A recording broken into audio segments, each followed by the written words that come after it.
নমস্কার বন্ধুরা, সবাই কেমন আছেন? আবার নেক্সট ভিডিও নিয়ে চলে এলাম। আগের ভিডিওতে বলেছিলাম আমরা কোচিতে চলে গিয়েছি, রাতে ওখানে ডিনার করে তো আমরা এখানেই রাত্রেরা ছিলাম। আর এটা ছিল আমাদের টেম্পো ট্রাভেলার গাড়ি। এই গাড়িতে করে আমরা কোয়েম্বাটোর থেকে সমস্ত জায়গা ঘুরে বেড়াচ্ছিলাম। তো দেখো কত সুন্দর পরিবেশটা। সামনে একটা তরমুজের ছবিও হাফ করে কাটা আছে, আর এটা হচ্ছে একটা স্ট্রবেরির ছবি। তো আমার ভিডিওগুলো আপনাদের কেমন লাগছে প্লিজ সবাই একটু কমেন্টের মাধ্যমে জানাবেন। আর ওখান থেকে আমরা চলে গিয়েছিলাম এখানে।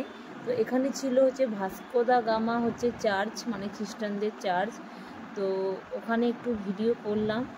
আর সবথেকে একটা বড় জিনিস কি, এখানে দেখা গেল যে ফরেনারকে দেখতে পেলাম। মানে বাইরে অনেক ফরেনার ছিল চার্চের সামনে, ভেতরেও অনেক ছিল। আর এখানে যেহেতু নারকেল গাছ খুব বেশি থাকার জন্যে প্রতিটা 10 হাত দূরে দূরে খুব ডাবের দোকান ছিল।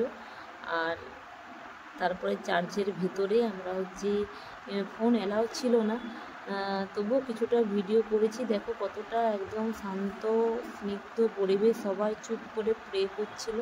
তো আমরা কিছুক্ষণ বসে একটু প্রে করেছিলাম।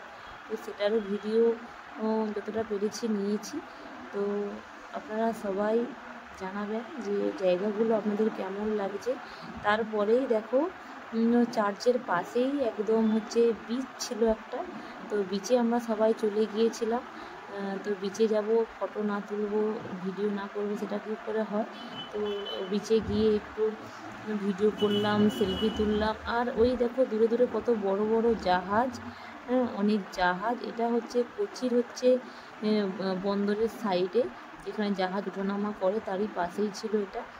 তো ওটাও ভিডিও করলাম। আর আমার ভিডিওগুলো আপনাদের কেমন লাগছে প্লিজ সবাই জানাবেন, কেউ জানাতে ভুলবেন না। আর নেক্সট ভিডিওর জন্য আবার অপেক্ষা করুন। তো নেক্সট ভিডিওগুলো রেডি হয়ে গেলে আপনাদের সঙ্গে শেয়ার করব। আর আপাতত এইটুকুনের জন্যে থ্যাংক ইউ সো মাচ, সবাই ভালো থাকবেন।